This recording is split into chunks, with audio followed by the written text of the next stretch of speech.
What's going on, everybody? Welcome to Pillow Talk with Paul Goneau. Today, my guest is visual storyteller Midwonder.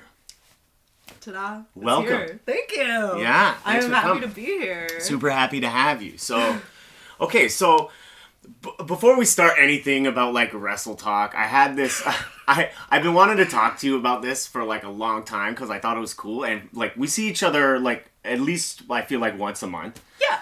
And like we see each other often. I've never brought it up, but I don't know if it was your last birthday or the birthday before that. But you and your friends did, like, the theme was, like, PowerPoint presentations. About, so, yeah. And, like, I guess it was, like, things that everyone was really into, like, whatever their thing was, that you were kind of ignorant to. Yeah. Okay, so, amazing idea, first of all. Yeah, fantastic. The whole concept was, if you had 20 minutes, 20 slides, and 10 people's unbridled, unjudgmental attention. Yeah. What would you talk about? Just something that you have an insane amount of knowledge on. Did you do one too? Yes. You yeah, did? It was for my birthday. So everyone who came to the party had to come with homework, essentially. Okay. Yeah. No, but it seems like it was worth it. It was. It went very long. Did you, like, learn anything? Did you leave that party like appreciating things and maybe getting into something that you were presented? Not necessarily getting into anything, but all of my friends are massive nerds. So we just ended up, like, I had one friend who explained the whole lore of Halo. And I had never played Halo. The other one did Warhammer. Okay. And I was like, that's way too much. That's a super nerd one. Yeah. That was too much. Some other just, like, D&D stuff. Piper, our friend, my roommate, did Brawl Out, so CM Punk's, like, downfall, and that was a lot of fun. Okay. Just, like, rehashing all of it. Yeah. I wonder, like... what would you talk about? I know. I would probably... There's two things that come to mind. Home Alone 1 and 2, and how they're just the perfect movies. Yes. Like, the perfect, like, first one, and then the perfect sequel. Yeah. You know? Or I would talk about... I love sitcoms. Okay. Maybe I would just talk about, like, sitcoms. Or specifically, like, 90s sitcoms, maybe. Something, like, really niche. I don't know. Yeah. Like, I would maybe narrow it down a bit. What did you do? I was, Metal Gear... but specifically how to tell the characters apart, because it's Venom Snake, Big Box, Solid Snake, Liquid Snake, Solidus Snake, and how to tell them all apart in a really comedic way. All right.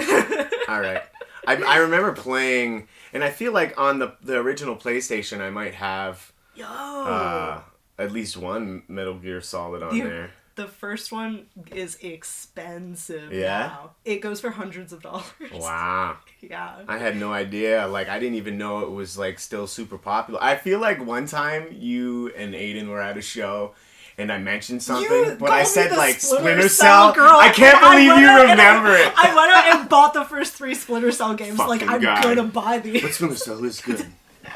It's Metal Gear Solid, by the way, but... My giant tattoo is enough. Splinter Cell was a good game too, though. I've never played it. Oh, really? I have it on the shelf. Oh, shoot. All right. I'm about to play it. But you got it. I sincerely haven't played very many games except for just Call of Duty. Because I'm insane. Yeah, I'll be honest. When Aaliyah was, like, first born, probably, like, the first 2 months, like, they're different, those, like, that first little bit. Because all they really do, first of all, like, they have to eat, like, every 2 hours. Like, you really have to, like, be there and be present, you know? But they're not very, like, active. Like, they could fall asleep just, like, in your arms. Like, she doesn't really do that now. Like, it's hard to kind of get her to do that. But I played quite a bit of video games first 2 months of her life. Sick. Haven't touched anything since. Yeah, like, there's been all these updates for Fight Forever and stuff like that, and I haven't even played one Stadium Stampede match. Haven't tried it, like, and it's not like I'm not interested. I just don't have time. Like, I got the reffing and comedy and, like, 9 to 5, and I kind of want to be also present there a little bit for, you know, my family, maybe, you know? There's very few video games now that you can just do like a solid hour and feel satisfied. Mm-hmm. It's like you gotta play for like 3 hours minimum to get any sort of progress. I want to get the new Sonic game. It looks really good. I'm a big for the like Switch. I think it's for the Switch as well. I think it's for all of them. I think Piper has it. Yeah. But it's like more of seems like more of a 2D kind of thing. They have Sonic Forces, and then there was like I'm still playing that one. Like I'm so behind. Like usually, I literally will get every Sonic game and like games that I like physically, like pretty much as soon as they come out. But there's a lot of things like Assassin's Creed. Like I'm comfortable waiting until the price goes down, because that shit is expensive now. Yeah. But there's something too, like the simplicity of the older games and being able to just, I don't know, like still to this day, like people play Tetris and Pac-Man and stuff like that, you know, and they're so basic, but... Tetris is timeless. Yeah. Do you have any games you play on your phone? No. Yeah. No. My phone is for social media. Fair. Yeah. Fair. I only have one game. Yeah? It's like Subway Surfers? No. Is that a popular? No, it's like, mine is so lame. It's like a brick breaker game. Oh, hell yeah. I'm on like level like 751 or something now. Like killing it. My mom totally has some sort of like the crossword or some sort of word building Wordle shit. Yeah. Some people play like serious, and I've seen like Tarek. Do you know Tarek? I feel like Tarek can play video games on any size screen. Just give him like an hour. You know, and he's, oh my god, he'll play fucking Nintendo 64 on like a Dreamcast memory card, you know, like he's just, you follow him? He's such a nerd when it comes to video games. Like the wrestler, right? I've only ever punched kick chop. I've only ever just seen him, and I know that Chops is a huge fan. Oh, no, he's amazing. Yeah, well, Chops is like, he's a special human being. First of all, love the guy. Second of all, what do you do for a living, bro? It has to be data honest. analytics or something. Yeah, dude's never like, he's just work balling. 9 to 5 and just go to Newfoundland for fun. He's just always on the road, and he's just like a fan, and like I've talked to him like a bunch of times, and I'm just like, dude, like, you know enough people where you should like, why don't you try to like get into the world and like be a like part of it, you know? And he's just like, I think he likes just being a fan. Yeah, that's his whole thing. He's like, no, this is like, I just enjoy. Yeah. I gotta make merch for him. I feel like people would love a Chop shirt. I would buy one. What would it be? I feel like it would be like, what are those shirts where like people who have like beards and wear glasses, and then it's just like one solid color, but you only see the beard and glasses? Yeah. But it's kind of just like it's his just face. The chops. You know, and like, or maybe you could like spell the word chops out using the chops somehow. Now you know what I mean? I don't know. But you're amazing. Like I'm not anywhere near like that kind of. I'm more of like performance artist. That's what I consider. I'm not a visual, and I love that kind of stuff. I collect comics. Yeah. But never really been good at it. I used to like trace shit all the time and pretend I did it. Some people consider that cheating. Yeah, I get it. And now there's like ways where you can like use light and the way that whatever you're writing on holds the paper, and the light, it's just like a shadow.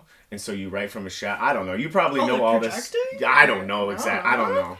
But I just would put like, you know, the paper over another paper and just fucking draw it out and shit. Stick it to a window. Yeah. Yeah? Yeah. I mean, I would do that as like a kid and try to pass off like art from Google Images as my own. My mom's like, all right.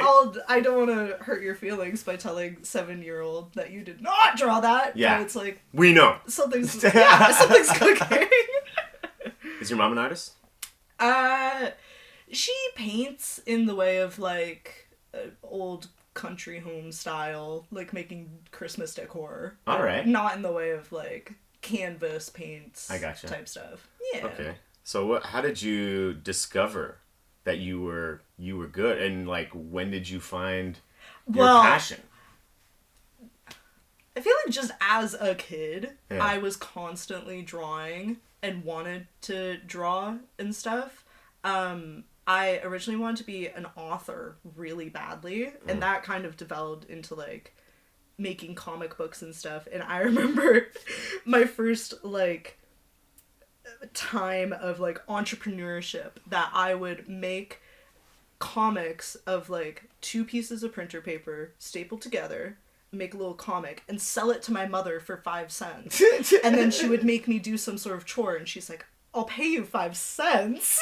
And we were just like constantly trading the same amount of money back and forth that it was like, I'll give you a little piece of handmade art, and then you'll give me the money back, and I'll just make more. I don't know, that it was like that. I always wanted to write books as a kid, and then I always just had a love for like seeing art, going to art galleries around my hometown and stuff. Hometown of Rockville, Rockville. Ontario. Brock Vegas. No, it's not. It's not the greatest place. Very quiet, but I was obsessed with Van Gogh as a kid. Mm-hmm. I taught myself how to paint impressionist style. My neighbor had like an art camp for kids that I went to a bunch of years, so I learned how to do art from like a proper art teacher, and then just kept doing it forever, because no artists really like wake up one day and it's like magically I can draw. It's sincerely 22 years of nonstop work of just being able to get like semi good, just kind of getting skills and learning how art works and how stuff works, essentially. Is Van Gogh your favorite artist? I don't know. I feel like I have different favorite artists for different art types. Fair. Like, I would say that probably Monet or Degas is my favorite for like impressionist, like Renaissance era type stuff. But one of my favorite comic artists is Robert Crumb, who did Fritz the Cat. Okay. It's like, he does some like kind of fucked up weird cartoons, but he's from the 60s, is like New York born and raised, and just pure like ink on paper doing funny little anthropomorphic animals in like really shitty lives. And it just tickles my fancy. Like working like desk jobs and stuff like that. Yeah, that kind of thing? Yeah. I gotcha. Mm-hmm. All right. Was he like before Garfield? I feel like there was. Yes. So there's Fritz, there's Felix, and there's Garfield. Yeah. Those are like the main three cats, I think. Felix was first. Felix was first. He was from like the 20s, wasn't Sure. he? I don't know. I know of these characters and their impact in the world, and that they've been around for a long time, but I'm not too educated on either or any of them, to be honest. I didn't expect you to be educated in cats. But I was really into Howard the Duck back in the day. I think he's underrated. I honestly don't know much about him. It's alright. Okay. Smart ass detective PI. That's, a duck. But he's a duck. I think he made a cameo in something. Guardians of the Galaxy 3? Was it 3? I was too busy crying in that movie. Oh my god, yeah. So hard. Yeah. All the animal stuff, is that what got you? But also just like Guardians themselves. Because me and my friends went to Disney in March and we rode the new Guardians ride in Epcot. Sick. So watching that movie was like, I feel like I physically felt how it feels to be inside the spaceship. And it's like, it kind of messes with your brain. That's like, I feel like I've been here. I know this universe. Yeah. I know how everything feels. I know these characters. And then, yes, also just seeing them so sad. Yeah. It was good. And we'll get into movies. I think we're going to go to review some things of the year, which was good. Are you playing anything like right now that came out this year? Because I asked about games of the year. Yeah. And so I don't want to do a top 5, but is there one that you can think of? It didn't come out this year. I think it came out in 2021. Disco Elysium. Okay, what's that? It's a PC game. I think it's also on PlayStation, but it's this like point and click detective game from Zayum that you are a detective who like just woke up in this small French town and you have to investigate a hanging that happened, but you are also experiencing like amnesia and you're fucked up. You did it. Well, Not really. Like, you have your partner and stuff, and he's like the strong-headed, like, to the book type guy, but you are trying to figure out, like, you woke up in this trashed hostel room, and, like, you're a feverent drunk, and a lot of, like, the commentary and stuff. The voice acting is incredible, like, absolutely amazing, but it's all these, like, rhetorics and, like, inner thoughts. Like, your horrific necktie speaks to you, and it, like, it's just egging you on to, like, do drugs and stuff while trying to figure out this murder. And whenever you're talking to the other characters to try to investigate, it's just, like, you have the options of saying, like, the most out-of-pocket stuff. Yeah. Alright. It's so much fun. I like that. I dig that. I think video games have come a long way in terms of, like, storytelling and just, like, their soundtracks, like, the music that they put in them, and, the Batman games, the Arkham games. I've never played those. Those are some of my, as, like Batman's my guy, and, like, there are some of the best Batman stories, like, ever, I think, and they're video games. It's wild to me. Oh my gosh. I could talk about video games and how that's, like, such another level of storytelling. I think I've said this. Yeah. And I believe that, like, it's really, like, the most supreme art form you could have. Period. Is a video game. Period. Like, it encompasses everything. Yes. You know? And you can play it. Like, it's, like, how isn't it? Like, don't, like, I don't know how there's an argument against it. It's the concept of you're the one pulling the trigger. That it's, like, it's so powerful and on a next level. Because that's how I feel about Metal Gear. That that entire story of the 5 main games changed my life. Because you can kind of you can pull the trigger, you cannot pull the trigger, you can choose whatever you want, but the story is, like, so raw, and, like, the twists and turns are insane. That's, like, I've never watched a movie like this, I've never read a book like this, and I feel like I have personally lived this story because it's so personal. Are you a book or movie person? Movie. Me too. Yeah. Thank you. And don't get me wrong, I like books. There's lots of books around. I was into books as a kid. Comic books as well. I'm an adult now. Time for movies. Like, shoot, like, I mean, yeah, like, don't get me wrong, like, I like to use my imagination to a degree still, but, like... It's like, books are kind of boring. And they take too much time. It's like, you want me to long. take 2 weeks to read Harry Potter. Yeah. Or you want me to watch a movie. Like, I just don't... I will easily sit down and watch a 4-hour-long movie. That's what I'm saying. Period. Yeah, I actually like I really like Zack Snyder's Justice League. Still haven't seen that. Oh my gosh. It was like, it's too long, and I was like, you know what? I could have done a little longer even. That was... As long as it's good. Yeah, that was so much fun when that was coming out while in film school, like, going to school every day and talking to all of my classmates about, like, their thoughts and stuff. So what were the thoughts? Because I'm like, and I don't know anything about making movies. I've always enjoyed Zack Snyder's style, and I liked what he kind of did with the DC stuff that he worked on. But what is, like, the consensus, or what are the things talked about regarding that? I don't remember too much, but is he respected, or is he, like, do people not like him?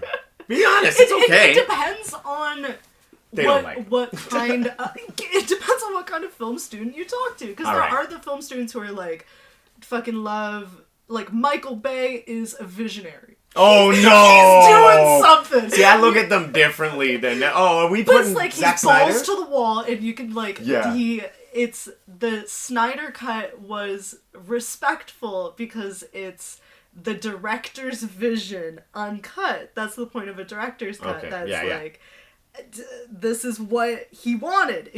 The joke is exactly as Martin Scorsese intended, but it's like, I don't know. It was weird that it was such, like, a societal cataclysm if you didn't fucking watch it. It was like, I don't know. It was weird. It was such a big thing for so long, and I wasn't, like, fucking planning getting planes with banners and stuff like it went really hard. But I mean, to some degree, I don't hate on that because it got the movie that I wanted out. You know? Like, I didn't I did like the original, but after I saw the director, like, Zack Snyder's version, I didn't like the original. Oh. It made that much of a difference, you know? Yeah. I literally had, like, a video of me, when I briefly had TikTok for 2 months. Oh, sick. And one of my videos was just, like, me opening my garbage can with my foot and tossing the old version in the garbage. Please? 12 likes, baby. Yo, I got shadow banned. Are you on TikTok? No. I'm on it as a lurker, but I used to do, like, cosplay stuff on there way back in the day. Gotcha. Yeah, I posted, I don't know, I got into it when I first started the podcast, which was over the pandemic. Mm-hmm. And due to the time, I talked about the pandemic often, and I think something, like one of my clips... There's certain words that you can't say. Yeah, and so I went from getting, like, thousands of views, like, at the beginning, to getting, like, 12. Yeah. And I was like, what happened? And they don't even send you, like, anything. Like, I didn't know what happened. I was just like, well, this isn't worth my fucking time now. Yeah, it's the whole point of the shadow. You're totally right. Right? Motherfuckers. So how did your ring announcing go? Was it last weekend? Or the weekend before? I think it was the week before. Yeah, because it was Christmas before Oh, that. shit. Yeah, you're right. Yeah. Time's been going by. December's been a crazy month. It went well? Yeah, the ring announcing or Christmas? Well, we could start with the ring announcing and then move to Christmas. I think it was fine. It is a little bit hard sometimes to, like, think on your feet, because you gotta still, like, talk to the audience and stuff. And this is no shade at all. I have seen every single type of wrestling crowd that there is, but a lot of that crowd, that was not a wrestling crowd. That was friends and family. So people, they would only cheer if, like, you told them to. They're not really doing stuff on their own, that they were very quiet and looking at you. Yeah. And the very last match, which I think was supposed to be like a belt change or something, I had it written out on my card that I was told from our promoter, which was just our coach, specifically that's this guy first and then this guy. And the people who are doing the music switched it up because they're like, oh, but the champ goes second. That's like the point. Yeah. I was not told that. Okay. So I announced the first guy twice. So the guy who was supposed to get the belt, he never got an intro. So I think that they changed it last minute that the champ just retained. It was really embarrassing. Everything else was fine. They should have, they should have communicated that to you, I feel like. There should have been some communication about that, switching the musics. It's a little bit nerve-wracking being, like, the front line, I guess. You were in the ring, and it's your voice that's, like, controlling everything. So if you get it wrong, then it's like... And in your head, you're like, fuck. And out of your mouth, you're just like, coming to the ring. Yeah. I said or whatever. Same guy, you know, like, And the wrestler who came out, he looked up at me as I'm like, oh my god, this isn't the right music. Yeah. He looked at me and he goes, nope, it's me. And like, continued. He was so professional about it. Just finished his intro, and I was like, I immediately, like, turned around to the guys who were at the table with the bell, and I was just staring at them. They were trying to tell me something. I can't hear. There's music going on, and it's like, wow, this is terror. But the audience doesn't know. They don't fucking care. Yeah. No, it can be rough, though.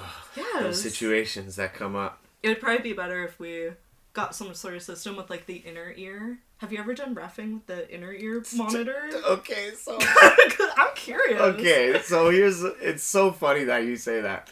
Okay, so... actually, so the last time we were actually supposed to film, but then I got booked for a wrestling thing, right? We saw each other that night. It was the monthly show or whatever. Okay, so that event. Yeah. Not a great turnout. Let's just be honest.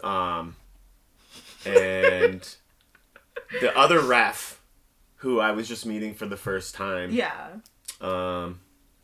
He was just like, do you have earpiece or? You're supposed to bring one? No, well, I was like, oh no, I've never used one. Like, should I get one? You know, and I'm just meeting him and just trying to, you know, have a conversation and just he's like really pushing this earpiece and saying just I don't know that it's necessarily and it's like necessary and he got it off of like Temu and he's just giving me all these like crazy things and I was like, well, I've never used Temu, but maybe if I find one on Amazon. Yes. And then like I want to be respectful with the way I word this, but like the crowd, like there was no reason for an earpiece at this event. No. This was also friends and family, like for sure. It was first of all, it was like a fundraiser. Okay. And it was there for a good cause, and like I never got paid for it, and it's cool. Like it actually like it's weird now that I like produce shows because I'm like way more. I think if I wasn't. And I was in that situation, I still would have been like, look, man, you said you were going to pay me. And fucking pay me. You know? But now I'm just like, it's all good. I saw the turnout. I'm like, bro, I know that.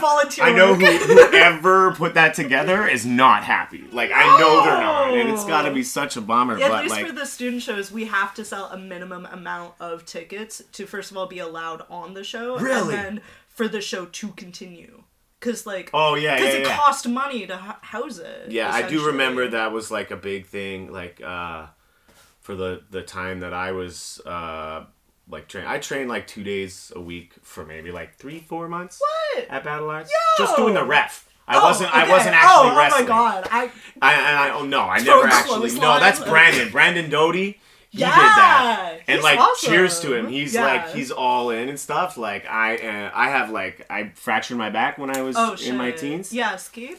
Skateboarding. That's right. Yeah, and so like fuck. As much as I want to, I don't think I could. It seems intense. It takes a different type of person to do wrestling. But I remember them being like, you guys gotta like sell this, amount of tickets or like the next show's not happening like at all. And it's a big thing, but I didn't know it was like everyone has like a minimum that they need to sell to perform. What if they just don't want to perform? Like as a ring announcer, were you required to sell tickets? Would a referee be required to sell tickets as well? Or do they have who's referee? The referee was Brandon, and then some other student who was also just starting out. Nice. So the minimum was technically like 1 ticket, but usually how it goes with Battle Arts is if there's a battle royale, then however many tickets you sell, like is your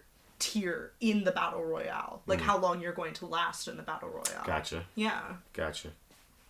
So yeah. Yeah, I only did it when Nick was there, because Nick was the only person that would like. Yeah. Okay, so I went to a seminar, and like this is just the reality of the situation. This is exactly what happened. Yeah. I went to a seminar with Jimmy Corderas and Harry D.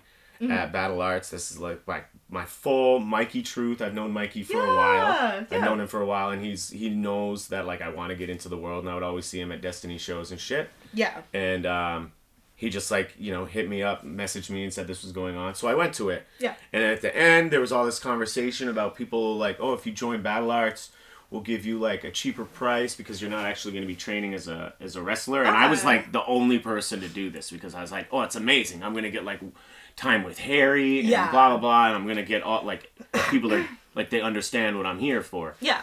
And then when I started paying, I never saw Harry. No one gave me the time, and the only person who actually saw me and did was Nick. Okay. And he was like, "Hey, dude, like you're here, you know, and like I appreciate that." And he, I guess, saw how other people were treating me, and then.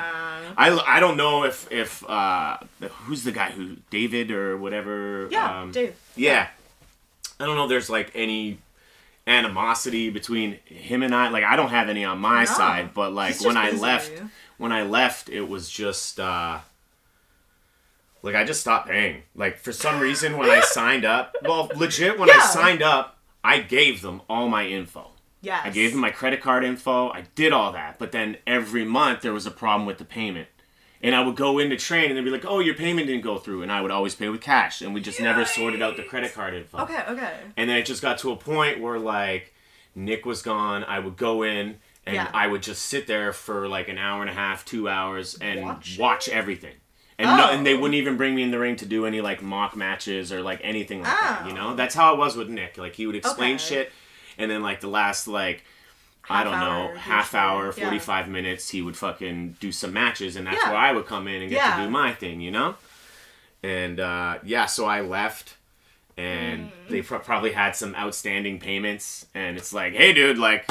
I don't know what to tell you. You guys promised me all this stuff and really didn't give it to me at all. And I was the only one who signed up. Like after this fucking seminar, I just thought like you guys would like I don't know. It felt disrespectful. Was a weird time. I'm not necessarily gonna like vouch for battle arts or anything. I love it personally, but that was a weird time where a lot of people were leaving. Management was all tossed up.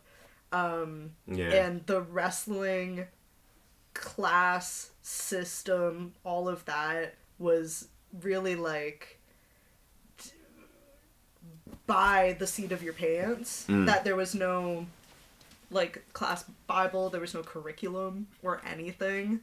It was just kind of weird, and it was like, come in, we'll figure out what level you're at, and you can just, I don't know, do the fundamentals. Yeah, I know they got some good guys there now, but like the days I would go in and Nick wasn't there and it was like AC training. I have we could do a whole separate podcast on my feelings on AC, but I'm not going to get into it. It was just so different, man. Yes. It was so different. Yeah. So, I don't know. It's great now if you ever want to come back. I think Jody is off though, because I think she's focusing more on Impact now that she's on there like every fucking week. Yeah. So.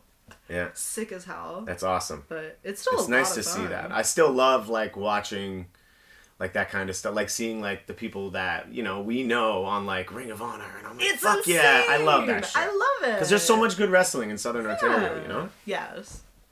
Some people think that there's too much, but that's also, we should make a wrestling podcast. Oh, you know what? I was talking with Yanni about specifically doing a wrestling podcast, because like there are a lot of wrestling podcasts. There are. Even in Southern Ontario as well. It's like there's just as many podcasts. Because Piper and I talk about doing that all the time, because Piper will tell me about like drama on Twitter, of like wrestling Twitter, and we just talk for like an hour, and I'm like, we should get a microphone between us. Yeah, just do that. That would be fun. It would be. Not that our opinions mean anything. It's just talking about news.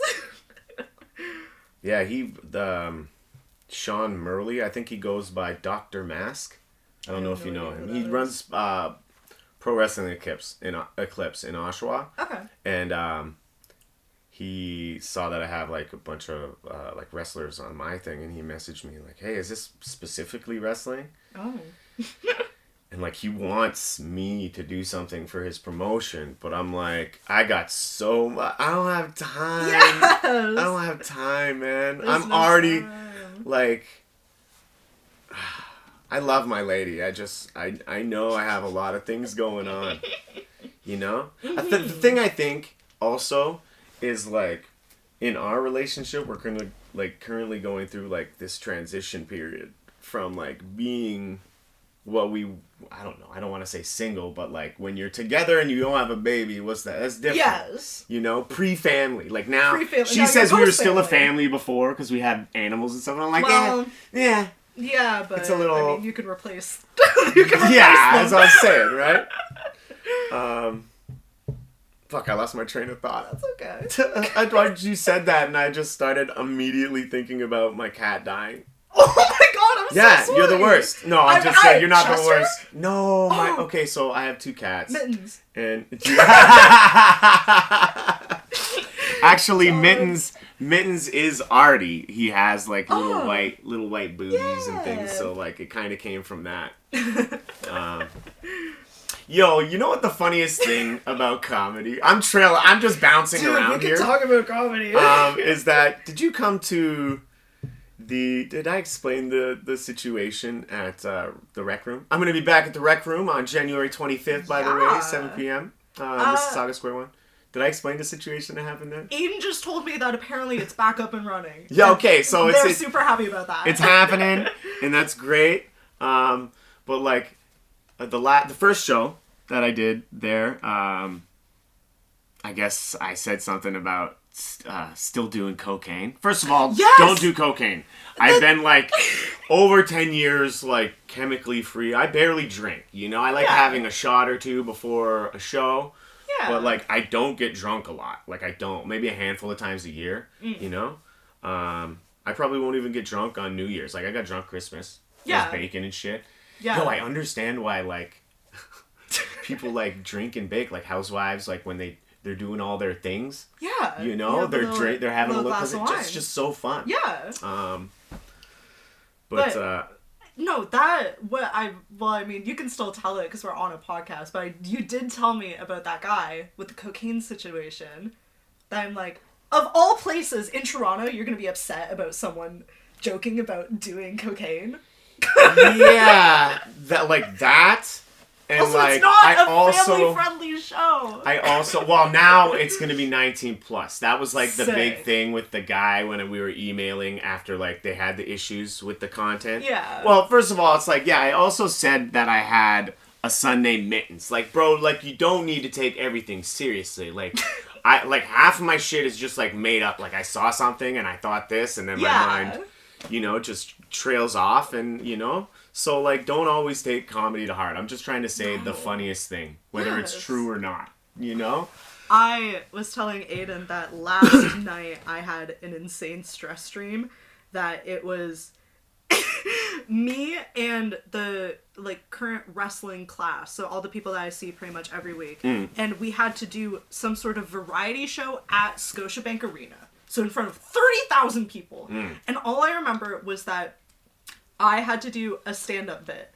I've never done stand-up in my fucking life. Okay. And I was so frazzled, and I was, like, backstage, about to go on stage, and I'm like, I didn't write anything down when we were planning any of this.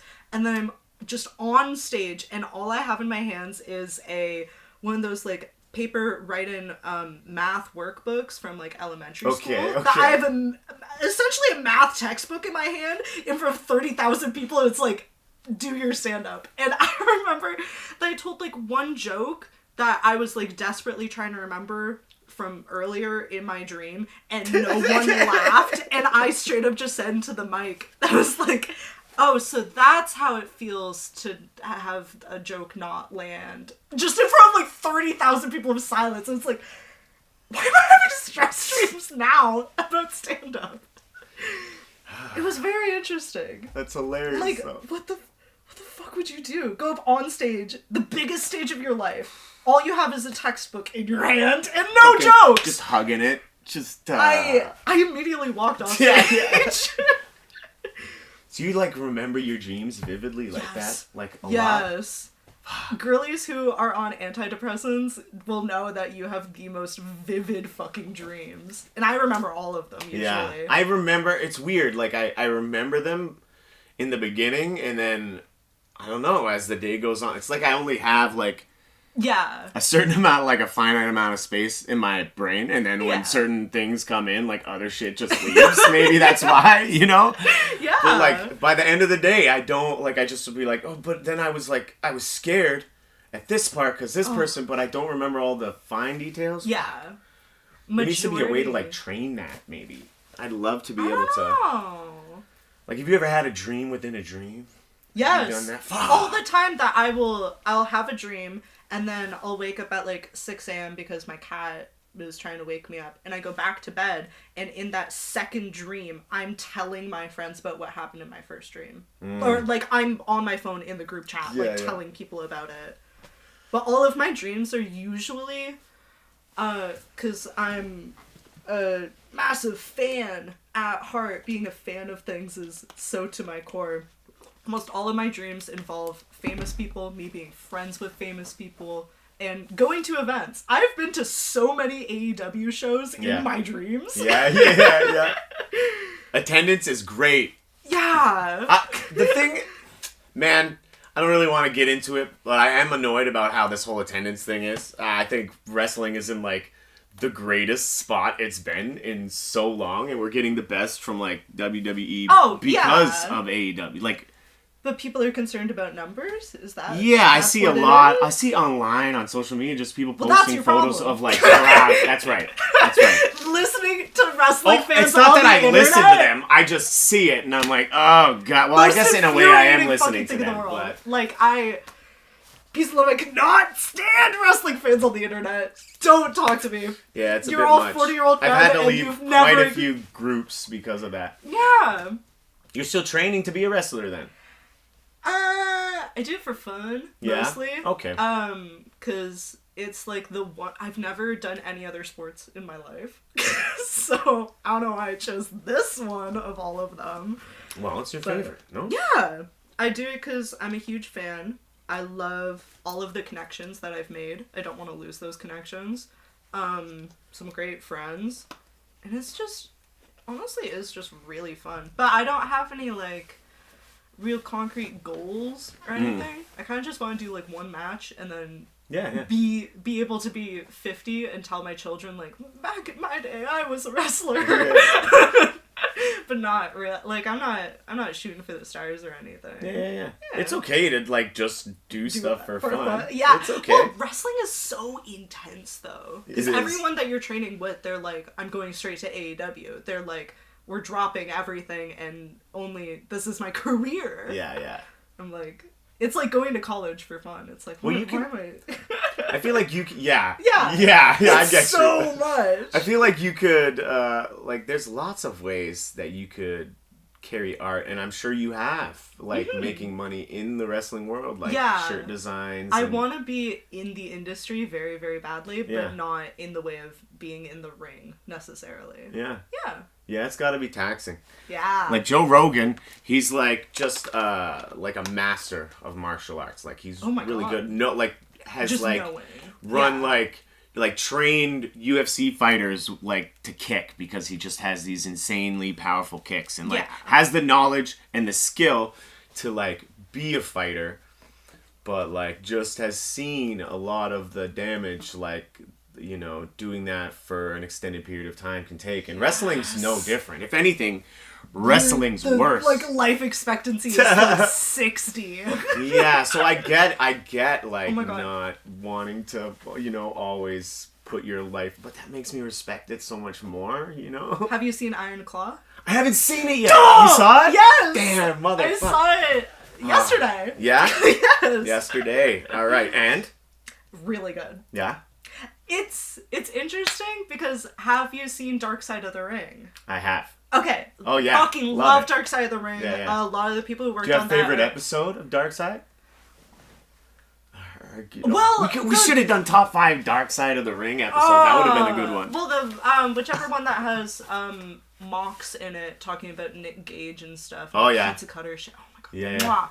Yeah.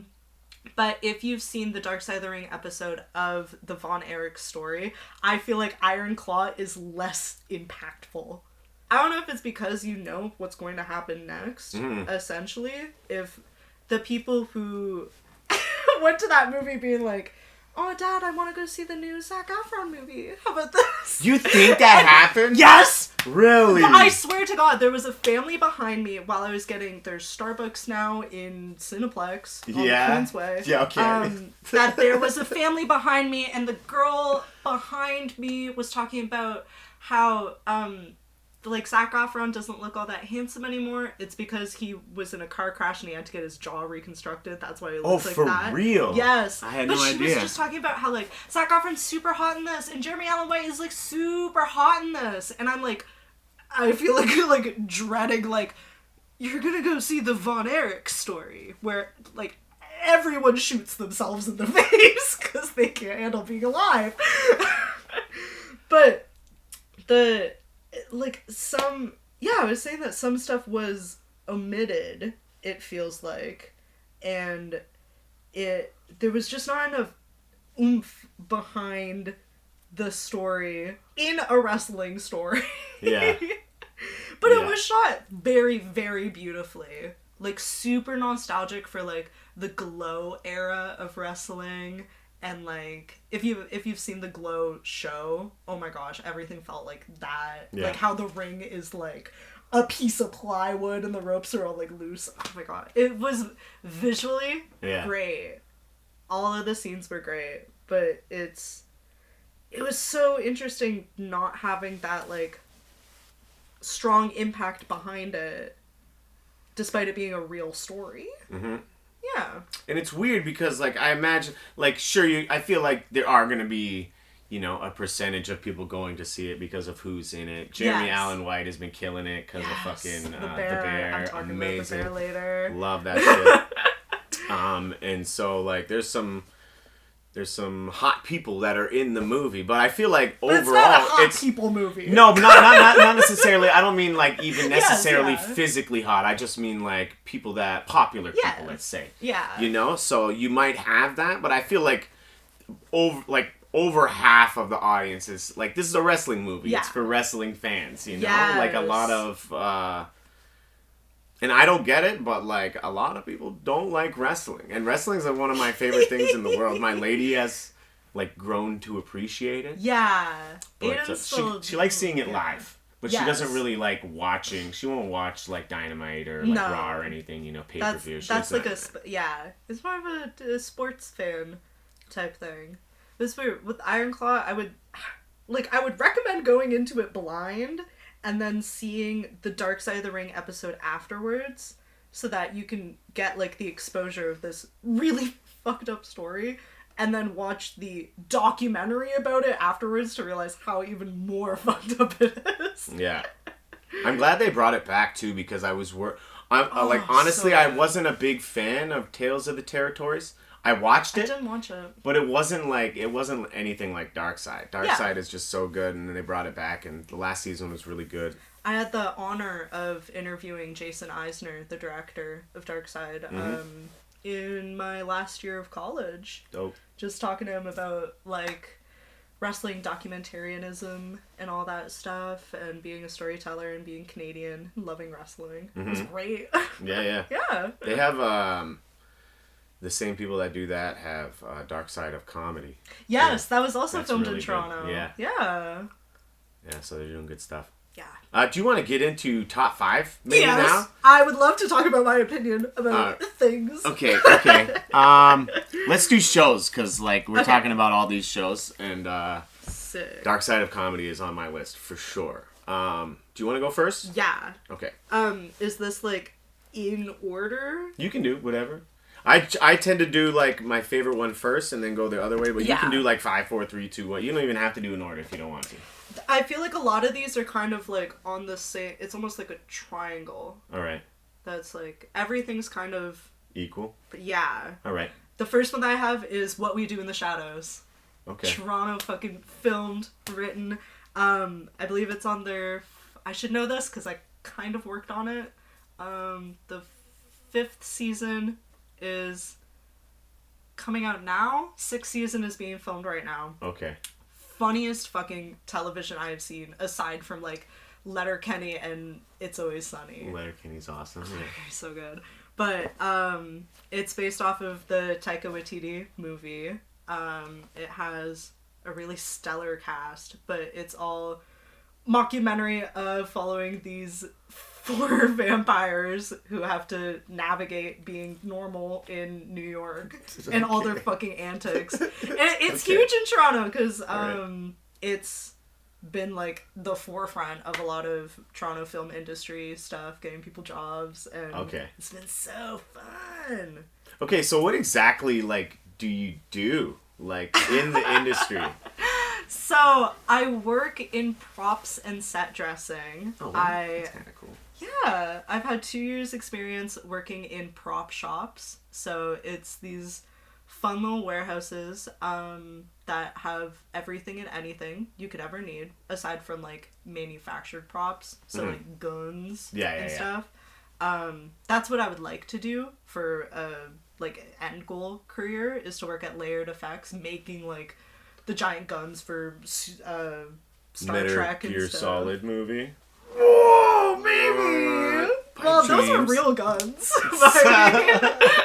I love the big Would they really? So, stuff. Like certain movies use actual real guns, like real. Well, Well, I guess because Alec Baldwin just fucking shot somebody. Yeah, what do you think they used about to that? do that. Accident or not? How do you feel about that? I think it was a horrible tragedy. Yeah, right? Like, you want to imagine it wasn't done on purpose. So but I've been on non-unionized sets, and I've been on unionized sets, and oh my god, are they fucking night and day. What's the difference? So unionized feels, it's like, there's real laws backing every action that you do. Everyone on there are true professionals because it's very difficult to get into the union. Yeah. So these people are here to do their job and do it to like the utmost skill that they can do. Non-unionized is like, we can like not give you lunch if we don't want to. It's like, it's always cutting corners. There's a Tim Hortons across the street. Yeah, I got you. Yeah, it's cutting corners and shit. People are distracted. It's not necessarily the greatest. They're still there for fun because we love making movies. Yeah. But it's like, I am just not surprised about what happened. Hearing all of the constant like crew that had to keep coming through, and like whoever the arms handler was not trained properly, that the second AC or something, the second AD was holding the gun at one point, which is like, no one should be holding it except for the arms person to the actor. So I don't know how it got flipped around, but they used to use real guns and either just blanks, a la The Crow, that movie, that they would use real guns. But like back in the day, so like the 70s and 80s, they would just use straight up real guns, not necessarily real bullets. I think it's only like nowadays with really good presets that you can get for visual effects and stuff that you can get any sort of fake gun that's like fully clogged essentially and just put a muzzle flash on in post. You don't need a real gun. You don't need a real gun. That's my stance. Gotcha. Fair. Cool. Yeah. I didn't mean to put you on the spot. No, that's okay. I'm also saying that Metal Gear, like all the guns in universe are just real guns. Okay. So, all right. They would just make molds, I guess, of real guns. Yeah. I want to make like alien guns for Star Trek and shit. Yeah, dope. That would be fun. So. Yeah. All right. The work of prop shop consultant is that in the film industry there's the art team, so it's usually the production designer, art director, and then the team beneath the art director, so it'll be like set decorator, set designer, prop master, all those people, and below them are the buyers. So those are the people who come into our prop shops and stuff. Sometimes it is like the art directors just to get like a higher up in, but you consult with them about like what scenes you'll be filming, what sort of set dressing do you need, what sort of like, if you were to take this whole room and strip everything out and be like, okay, I want to film a podcast space. Okay, what do you need? You need a couch, you need pillows, you need lighting, you need spacer to fill this, you need the little stuff in everywhere, you need the lighting, what color are you going to paint the walls? It's like all stuff like that. We're all consulting like that. So it's been an incredible past few years, because I got this job right out of film school, just being into the art department and stuff, and being like, all my other friends are taking cinematography, they want to hold the camera and stuff. Gotcha. I want to make designs and I want to build stuff. And yeah. I dig it. Yeah. That's awesome. I'm super passionate about it. Yeah, it's what I moved to Toronto for. All right. So yeah. All right. Yeah. Peace out, Brockville. Exactly. Wow, that was very long-winded to say. No, I dig it. Watch I enjoy hearing you talking about. I just enjoy hearing people talk about things they're passionate about in general, even if I don't know anything about it. Mm-hmm. You know, passion's great. Sick. What have you been watching then? Okay. All right, so I discovered Shrinking this year. It's with Harrison Ford, Jason Segel. There's a lady on it, a black lady. I can't remember her name, but she's hilarious. She's actually probably like the funniest part of the show. And like they just work at like Jason. Jason Segel, Harrison Ford. They're like therapists. They're shrinks. Oh, okay. And I think I don't know. I don't know how I stumbled across it. It's on like Apple TV or something. Like I downloaded illegally things all the time. Good. I am a sailor of the high seas. I rarely pay for any streaming service. Fair. Okay, so that's season 1 of that is my number 1. Tacoma FD. Haven't heard of it. It's so Broken. Do you know Broken Lizard? Like they did Super Troopers. They're like a comedy troupe. I know vaguely of Super Troopers. I haven't seen it. Okay, so they're like there's just this crew that makes a bunch of like stuff, and they just have a TV show about fire department. I would like I feel like for I may me. have seen commercials for it. You might have. Yeah. You might have seen it on like AEW stuff because I think it plays. That's where, I think it plays on their channel. That's actually how I discovered the show as well. Okay, sick. And I was like, wait, I recognize these guys. Advertising works. These guys are hilarious. Yeah, it does. You know what I mean? And we're not even watching it on like fucking cable. Well, actually, I probably watched it somewhere. 1-2-3 Wrestling. Where do you watch your? Yeah, I go to watchwrestling.ai. Word. Okay. 1-2-3 Wrestling. So season 4 of that, like, for me, I think it's, like, one of the funniest shows on the air right now. Last of Us. That's what I have. I also have Last of Us. Yeah? Like, me and my friends, the way that we bonded over that series coming out every week was, I wish that I could go back to it. Just, like, I have my 2 friends who are also alumni from Humber that we would all pack up at our Kipling station and go all the way to Pape Station to their place and watch the episode with their TV and then sit for an hour just drinking and like talking about the episode because we're also massive video game fans as well. Yeah. So they've played the games, we haven't. I haven't played them, yeah. Yeah. And just like every week looking forward to doing that on Sunday nights or whenever it was and it being snowy and dark out and it was so good. And just sobbing. Yeah, it makes me want to play the games. Yes. I don't have a PlayStation. Maybe eventually at some point. Get on Xbox?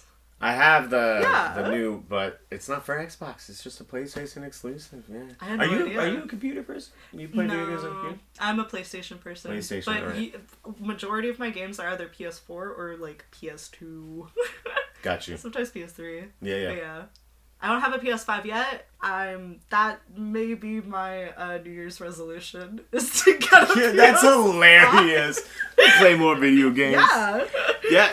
You should do it now. I imagine like there's like boxing week sale or whatever. I can't afford that. Yeah, it's just expensive. Yes. Man. I got the new Xbox as a gift for last Christmas. Yeah. Yeah. So like, I there's so many things. Last Christmas, for sure, my lady won. Okay. Yeah. Like I don't know if you and Aiden do this, and it's lighthearted. Like it's not serious. Like I won. You fucking owe me this. Like it's. It's just fun. It's like, who's going to win? Who's going to get the better presents? Oh, Jesus. You know? And it's like... And last year, she for sure won. She got the Xbox. Yeah. She got me Dave Chappelle tickets. Oh, my gosh. Yeah. And I know how much that is. And I saw how much the fucking Chappelle tickets were. So, damn. Okay, let me say my last one. You didn't even do your rest of them, did you? No. Okay. And then number 5... Oh, sorry. I'm on number 4. Yeah, Last of Us Season 1 was my number 3. Dark Side of Comedy Season 2. Still haven't seen it. Phenomenal. Like, the first season was good. This season, like, I'll watch an episode and I'll be like, man, it's not going to get better than that. And then it gets better. And then the next one is like, oh, shit. Yeah. So, Season 2 of that. And then Squid Game The Challenge. I never have watched that on Squid here. Game. I'm not even into reality TV. I just really like Squid Game. And I want to fucking be on that shit. You could do it. Have you not seen the original? No! So that was also another thing of being so weird and young in film school while all this shit is coming out that it's like you feel forced to watch these type things to be able to have the discussion the next day in class, and if you miss it, then you fucking missed it. So I feel like that and like Ozarks, when that was also coming out, I never ended up watching. I never finished Ozark. I fell off that. My parents love it. Yeah. But Squid Game, especially, I was almost close with Parasite. I almost didn't see Parasite. Thank God that I did. Yeah, and I was able to join in on those conversations. But Squid Game, I missed. And then it was like, gone forever. I I can't get back. No, I get it. I get it. And I find a lot of the times, like, the hype, for some reason, like, I didn't see Avatar for, like, 5 years after it came out, because I was just like, there's too much hype. Everyone acts like it's the best. There's no way. And I like, it was alright. I like that about Game of Thrones. Yeah, dude. So you don't like Game of Thrones? Love Game of Thrones. You do? Oh my god. I couldn't get into it. That's okay, but that's the thing. It's extremely understandable. Yeah. Yeah. Did you like? They did the House of the Dragon. Didn't watch it. You didn't watch that, That's eh? Okay, fair. All right. So what were the rest of your shows? I feel like you only did like one. I only did one. Oh fuck. There we go. All right. It's okay. I so hijacked it. What We Do in the Shadows, whatever that latest season is, I believe it's season 5, but it may just be misremembering. Piper and I got into Metalocalypse. Oh, I love that show. Changed my life. Yeah, oh my so god. Good. I am so unbelievably obsessed with that. I think that we have seen all of it 4 times over now, and we got into it like two months ago. It's just so funny. Have it on repeat. One of my favorite shows ever. The Bear. Of course. Aiden and I bonded over watching that as well. Oh shit, that season came out this year too. Yeah. Yeah, it was good. Oh man, that Christmas episode. The Christmas episode, and season 1, episode 7 was nominated for an Emmy. I did The Last of Us, and then I'm not the biggest anime person, but Piper and I watched Trigun Stampede and Trigun from 1998, and that series is incredible. Trigun Stampede came out this year. That, I guess, after almost 25 years, they're like, okay, we're just gonna do it again. And the animation style for it is really fun. Something that I've never seen before in anime, that's like including 3D weird rendered to it, but it still kind of feels like Spider-Verse-esque. Mm-hmm. That's so good, and the story is so good, and really good like cosplay material that I'll be cosplaying one of the characters in Toronto Comic-Con in March, so I'm excited about that. All right. It's such a good story. It's like futurism cowboys and like in the desert and stuff and gunslingers. It's a lot of fun. All right, I dig it. I like all your cosplay costumes. Yeah. So for this one, I have to build a 6-foot tall gun in the shape of a cross.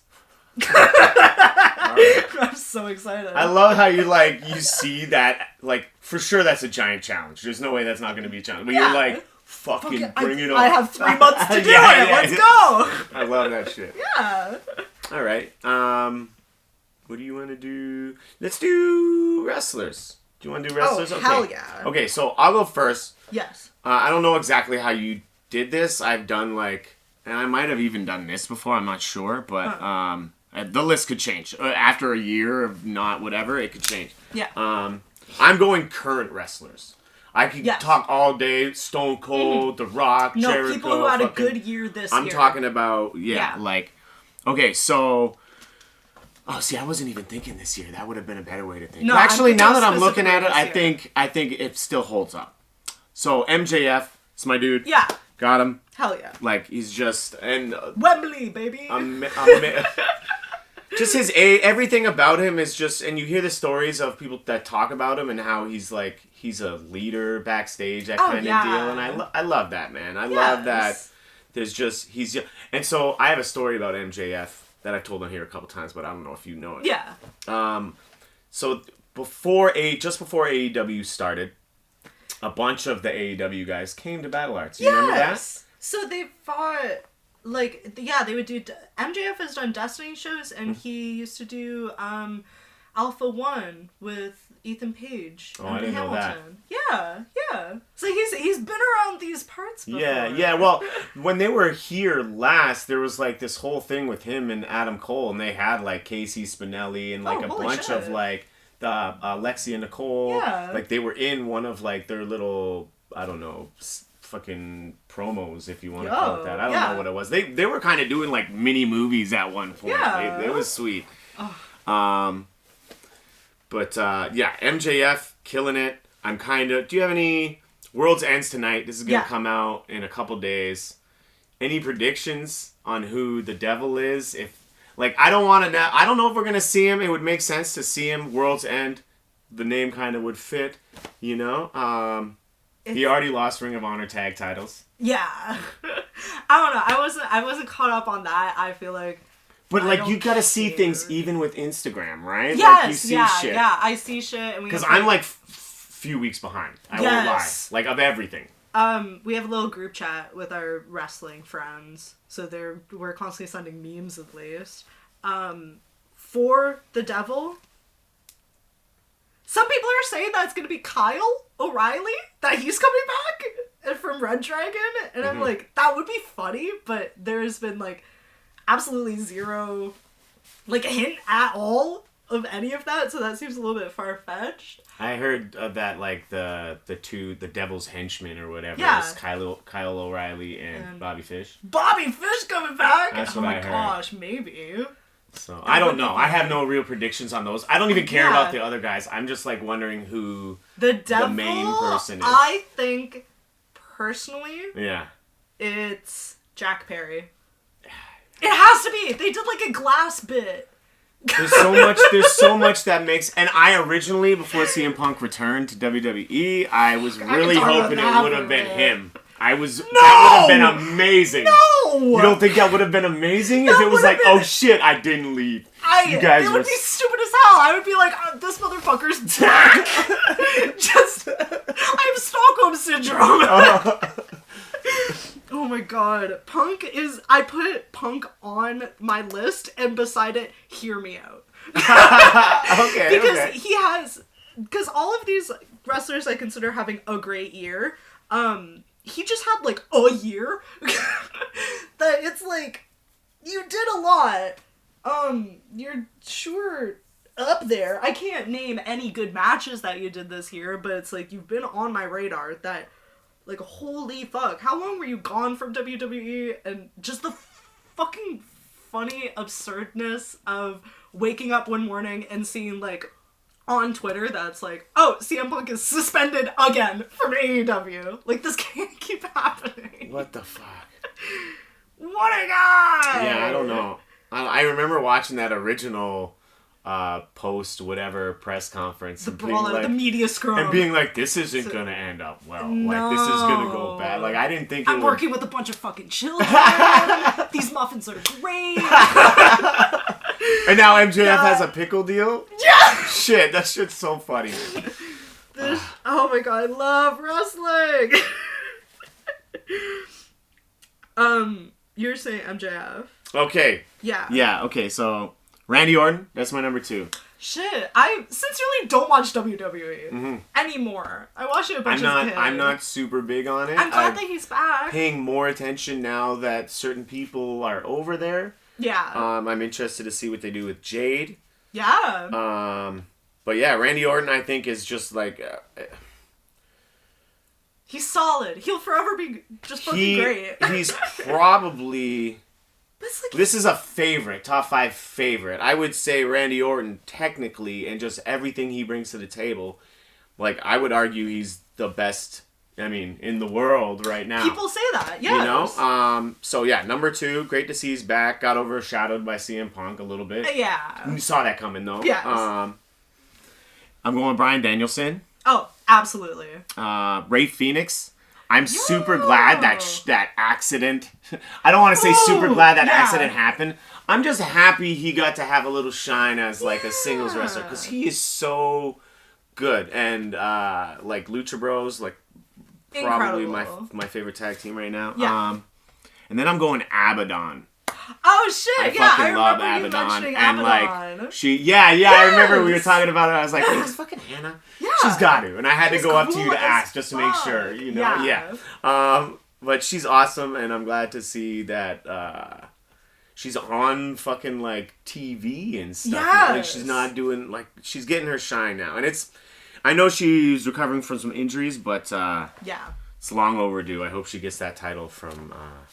Wait, who has it? What's her name? House of Black. Julia Hart. Thank you. She's also on my list. Julia Hart is an incredible freaking year. She's if I was doing like most improved, Julia Hart for sure. Yeah. Most most improved sticker. Yeah. I got a lot of those on report cards. All right, who you got? Okay, I technically have 7.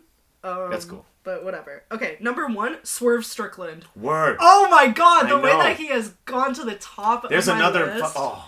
He reposted my art. Really? Yes! Nice. He really likes my art. That made me so happy. That's but awesome. seeing it was sincerely just that, well, leading up to his match with Hangman, but the match with Hangman. Ridiculous. So bloody, so incredible, like, how they were allowed that It on made TV. you feel every way you should feel when you're Yes. watching that kind of match. Like, Yes. oh, like there was It like, made me feel like and it's watching a hard to horror do movie. that when you've watched wrestling for like as Yes. long as like I'm we have. desensitized to death matches. Yeah, dude, it's like, it's hard, and I was like, ooh, like I'm like getting Yes. like chills right now just thinking about it. We were watching Like, it with a friend who has wild. never seen AEW before.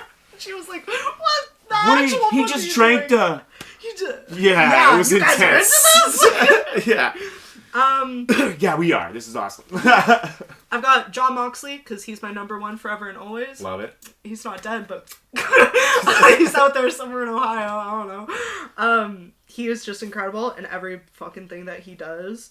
Trying to think of anything particular. Every time he fights Minoru Suzuki, I get so hype. I just love that shit. And he's been great in BCC. Great improvement, no notes. Speedball Mike Bailey. Okay. So I recently became a huge fan of his. Yeah, he's solid. I saw him around, knew that he was in GC Dub, but he's now in Impact as well. Great guy. Also met him at the Impact pay-per-view, and he really liked my art as well, which is freaky, but so cool. And he is truly just incredible. He fought with Trent against Alex Shelley and Zack Sabre Jr., which was insane to see in real life. Toni Storm. She is so fun! And the people who say that you don't understand Toni Storm's new gimmick, you're wrong. Her new gimmick is fucking amazing. I love it. I've so seen good. some people online who are like, I don't get it. She's crying in her underwear or whatever, and it's like, you don't understand art. She's so camp, and that's a pure gimmick.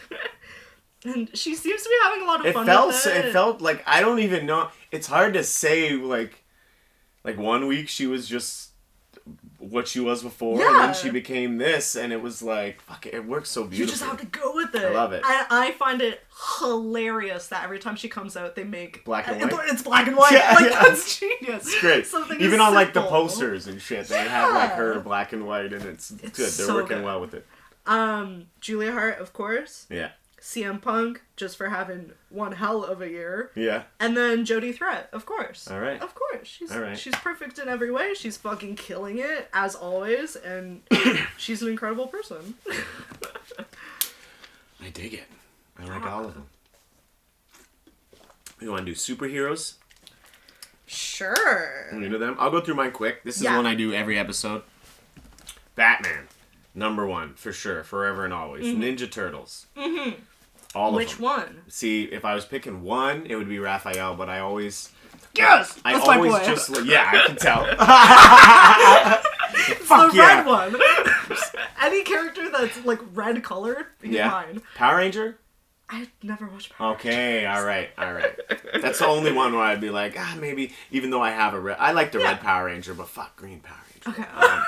Anyways, yeah, so Ninja Turtles, then I'm going Red Hood, Arsenal, Spider-Man. Sick. Which Spider-Man? Do you have a specific? Like, are we talking actor-wise, or like, are we talking any version? like 2099. Okay.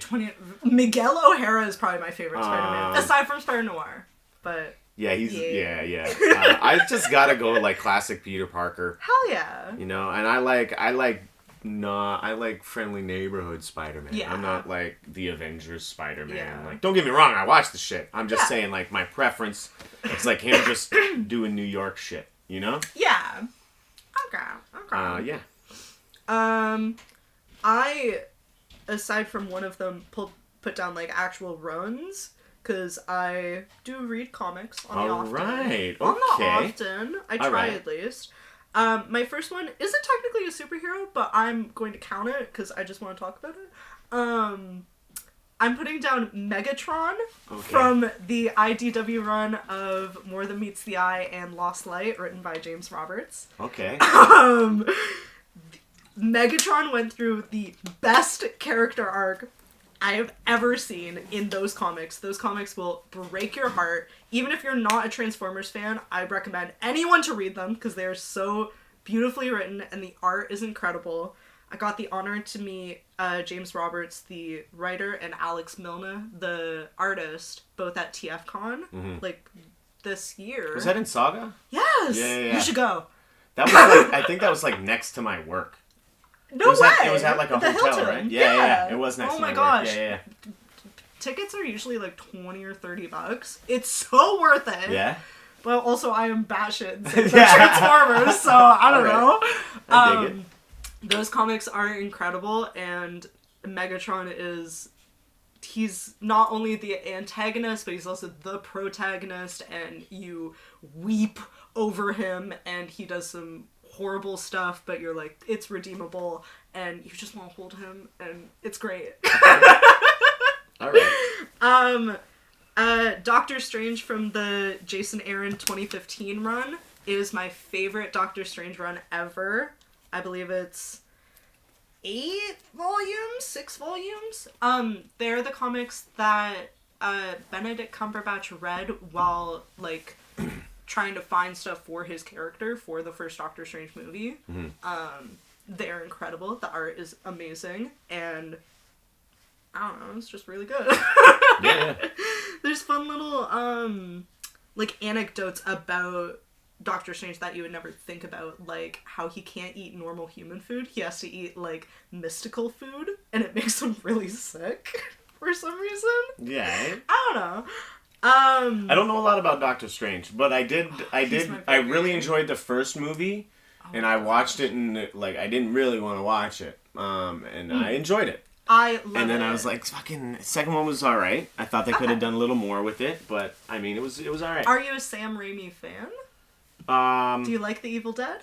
Yeah. Okay. Yeah. I felt like it was fun if you're a fan of Doctor Strange and also The Evil Dead. Yeah, I just wanted them to do more? Kind of what you were saying about Iron Claw, where it's like, there's not enough. All right, there's all these possibilities because they have all this stuff to work with. Yeah. That's, like, you know, and that's just what I thought. Like, going into it, also something that ruins movies like this is like predictions and just people talking online. Because it's like, oh, they could go this way, and then all of a sudden the expectations are this big. Yeah. And it kind of, yeah.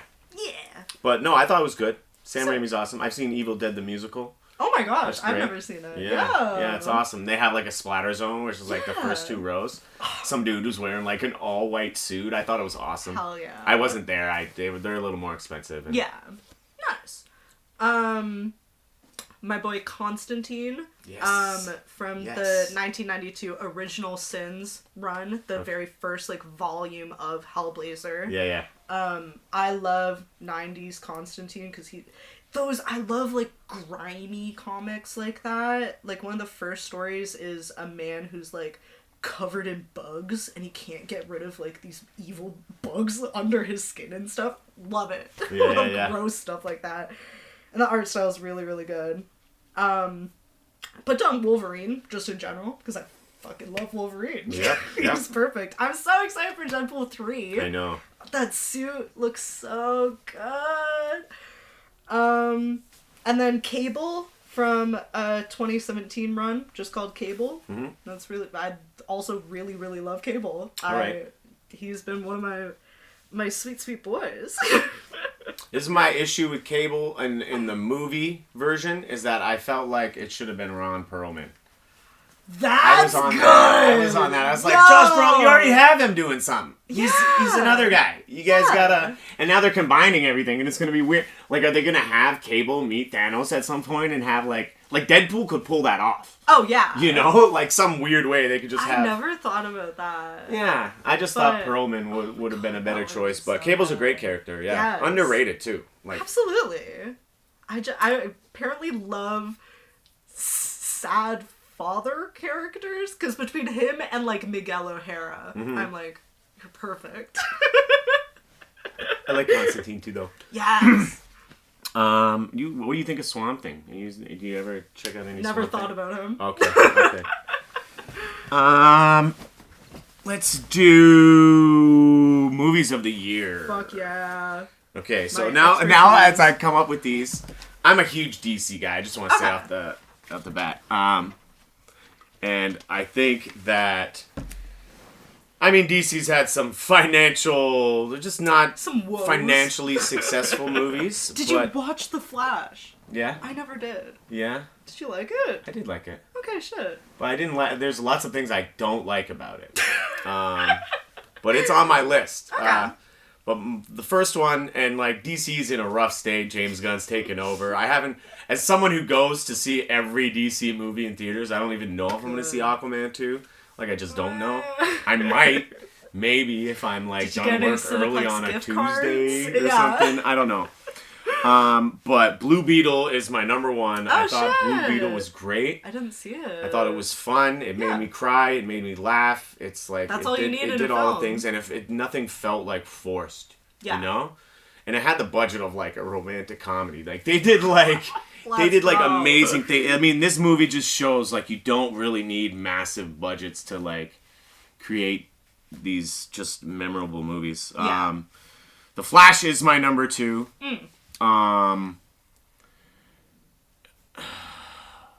I don't like. I understand the people. I have a buddy, Jeremy Fisher, who actually made the intro to this podcast, and he also, like, way back in the day, he used to do stand up. He hasn't done stand up in a bit because he does like background effects for like Marvel movies now, like a bunch of the shit. Yeah, he's done some Star Wars stuff too, like legit. And I know that these teams, especially with the amount of movies that use this kind of stuff now, and like the amount of comic book movies, and it's just like, I mean, there's only a certain amount of time, and you have deadlines, and like but they need the Flash, to get paid. The Flash is very obviously a product of that. The effects are just like some of the worst I've ever seen in any movie. But if you go into it thinking that it's camp, then it's enjoyable as an audience member. I was able to look past some of the stuff just because of like the nostalgia of what, like, fucking Michael Keaton was there. Like that was huge for me. Yes. And so that's not a perfect movie, but my number 2 of the year. Yeah. I'm going Guardians. I would say arguably overall a better movie, but because of where my heart is with Batman and Michael Keaton, that like the Flash is just like it's super special. Silly. But Guardians 3 was amazing. I think like Incredible. probably couldn't have closed that trilogy off in a more perfect way. You know, maybe a little less tears, but I'm glad we got to understand Rocket a little more, you know? Not a gripe at all, but a sentiment that a lot of audience members had was that this is not a, like, rewatchable film. The rewatchable factor of it is very low. That's I'm gonna watch this and then you know you're gonna it's away. like that. You're gonna cry. Like, who watches Marley and Me twice? Yeah. Have you seen that? No. You haven't? I know of it. For me, that's the saddest movie. I don't cry at like, you know, like man woman stuff. Yeah. Like I cry at like, I don't know, a dog, like, or like an old lady, like just I don't cry at like your typical stuff, and that was just like, God. oh my goodness, I haven't cried so much. I watched it twice, and I don't know if I'll ever watch it again. Better the second time? No, I thought I watched it on my own, and it was so good. It was moving, but it was really emotional. Like I was crying in the dark, like by myself, you know, like that kind of shit. And I was like, oh, I gotta watch this with my girlfriend. And I thought it would be a little better. Like, I'm not the kind of guy who's like, a fucking man, I don't cry, like that kind of shit. But I thought I would be like a little better in front of her. And I was so much worse because I knew what was gonna happen. Jesus. And I was like, you can't do this. You can't do this movie again. So that's why I asked, what do you say is the saddest movie?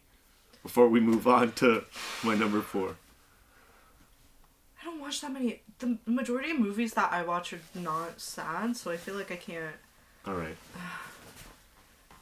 Like, when I think of sad media, I can think of the ending of Cowboy Bebop, which is an anime. That was really sad. That made me cry like a little baby. And the final Metal Gear game, well, Metal Gear 4, that made me... I love that you cried during a video game. That video game made me cry so hard I was threw up on the floor. I've cried during a video game before, but it was... That one was just like... It was so insurmountable. Piper was there just watching, not knowing what was going on. What do I do? I was crying like someone had died in front of me, and then I got my tattoo a week later. Alright. I dig it. I cried during one video game. It's called Unravel. Okay. I don't know it. Okay, so it's just like a character who's made of yarn. Yeah. You know? And like as he runs, he unravels. You know what I mean? Yes. And so like, I mean... Yeah. In no way should you cry at this game. It's just like an old school platforming game, but there's so much heart to it that's like, there's not even word, like they don't speak in the game. Yeah. You know? It's just, fuck. Sometimes they get you. Yeah. Alright, number 4, Old Dads. Didn't watch it. That is a Bill Burr movie. Came out on Netflix shit, Bill Burr. maybe like a month ago. Oh, it's so funny. Yeah. Yeah, so funny. Time. And, you know, I'm a dad now, so it was like very like, perfect time. Yeah. And then new Christmas movie I saw like maybe like 2 weeks ago called Family Switch with Ed Helms and I don't remember who else, but it came out on Netflix as well. And yeah. Seen it. I am not a purveyor of Christmas films. All right. And just fair. like my family watches Rocky every year. Okay. And then I usually end up watching Die Hard. Okay. And then sometimes watch the Muppet Christmas Carol. Did you see the Guardians Christmas thing that they did? Yes! That was cool. Wait, yeah, that was And they were like sweet. trying to get Kevin Bacon. Yes! That was the whole thing. It was pretty cool, man. Very low budget, but it was fun. Hey, as long you have all the original people, like it's all good. Yes. All right. For movies? Yeah. My top, well, no, these aren't in tops, because, I mean, they're all perfect. Fucking amazing. My first one is Army of the Doomstar, which is the Metalocalypse film that came out this year. Oh, shoot. If you have seen Metalocalypse, you have to see this movie. Okay. It came out in, like, August. Updated animation. Story is incredible. Music, phenomenal! We bought the vinyl for the soundtrack. Yeah. So when I talk about music as well, shout out to Death Album 4. Death Album 4. I'm fucking obsessed with Death Clock. That movie, I think I've seen it 4 times now. All right. It is just astounding how good it is. But you do have to see, like, the entire series to understand anything that's happening in this movie. Yeah. That movie is what, like, kind of made a resurgence in the Metalocalypse fandom. What was the fucking clown's name? Roxo! Dr. Roxo! Does cocaine. Yeah, it's such a great show. It's so good. I'll check that movie out.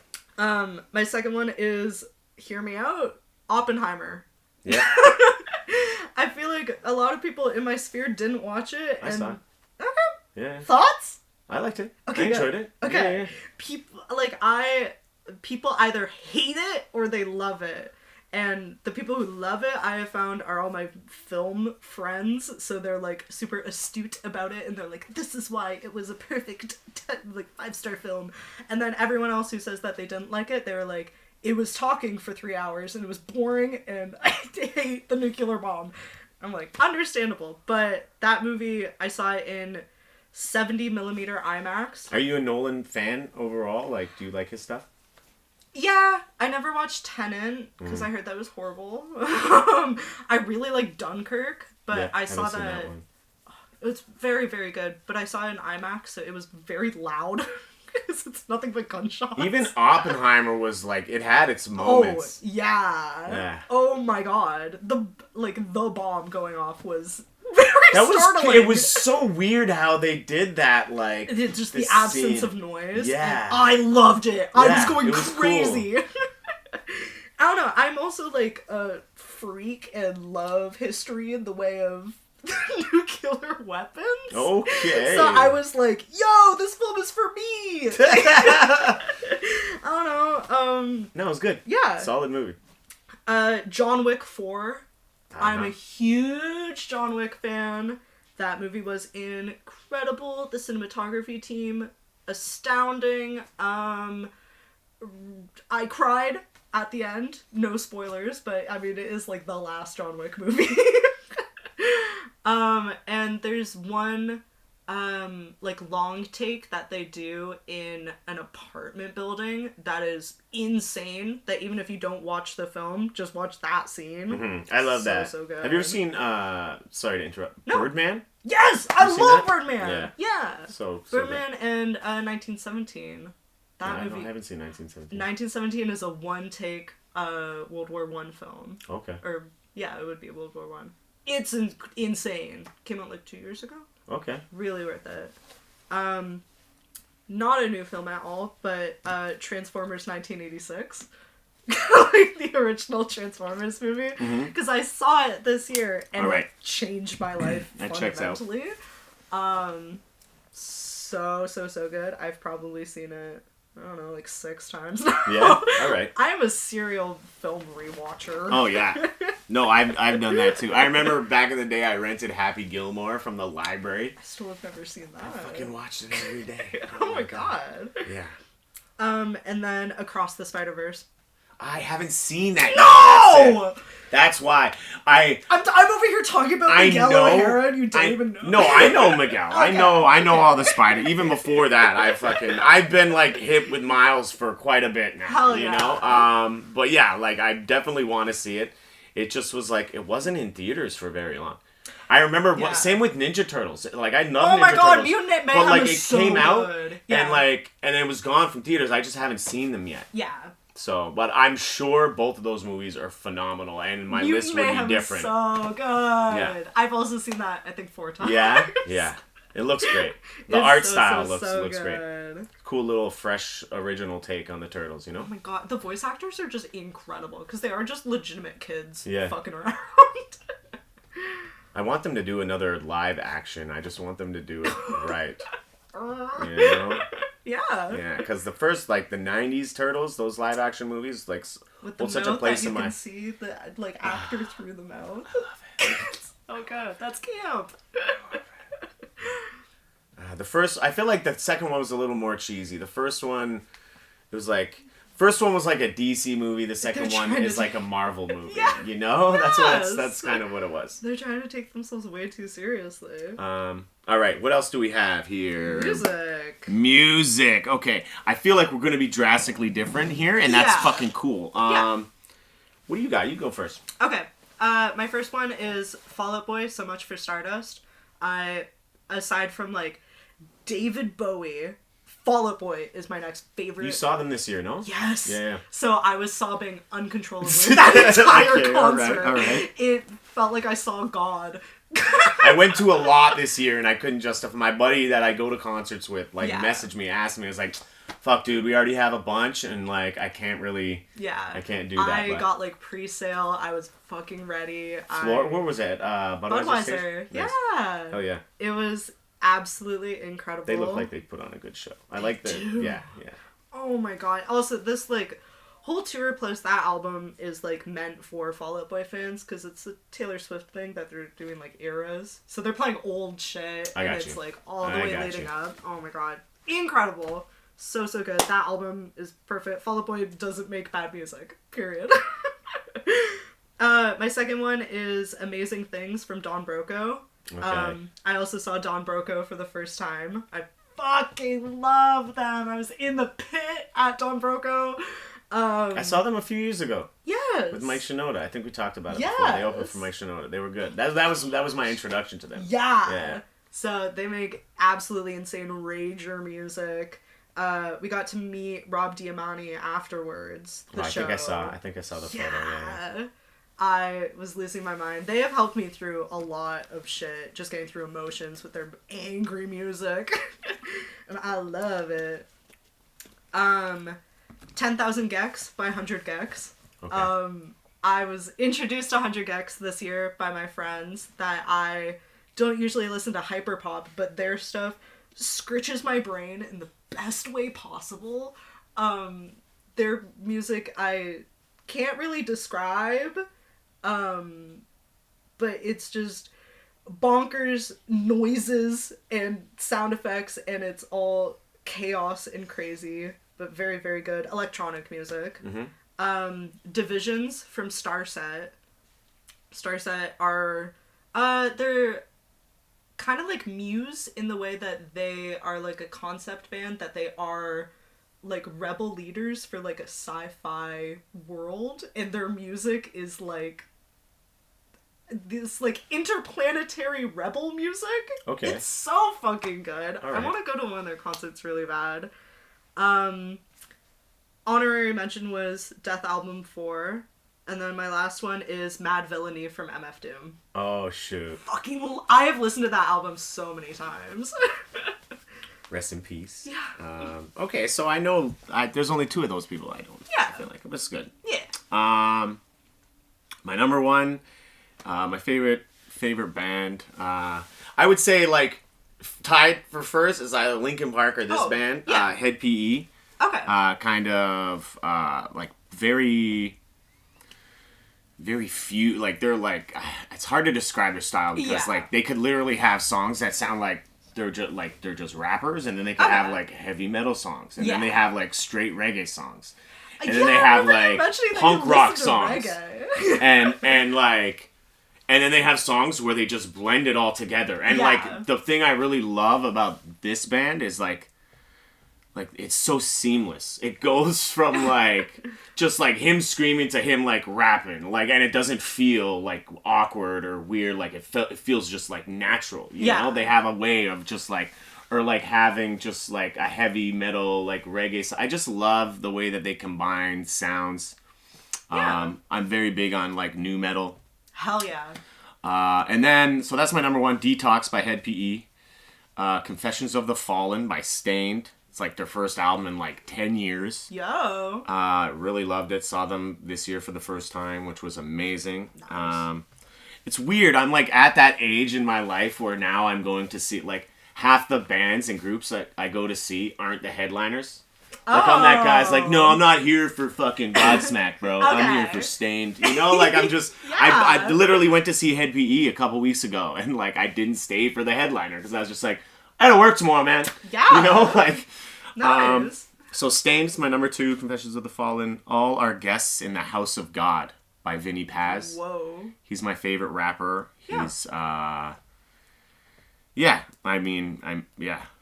Great album. I don't really know how to say it. If you know Vinny Paz or like Jedi Matrix, like he's been around for like 20 something plus years, and he doesn't really stray. He does his thing, and he kind of, you know, he's great. My favorite rapper. Truth Killer by Seven Dust. It's my number 4, and then The Spinner Rack by Word Burglar, who's a Toronto I've heard rapper. that name before. Yeah, he's like easily one of like Canada's best rappers, but no one knows him. I remember the first time I ever went into Silver Snail when I moved here. He used to work at Silver Snail. Yeah, they were selling his CDs, and Aiden was like, "What in the world is that name?" Yeah. No, he's great. I know him too, and like he's. Yeah.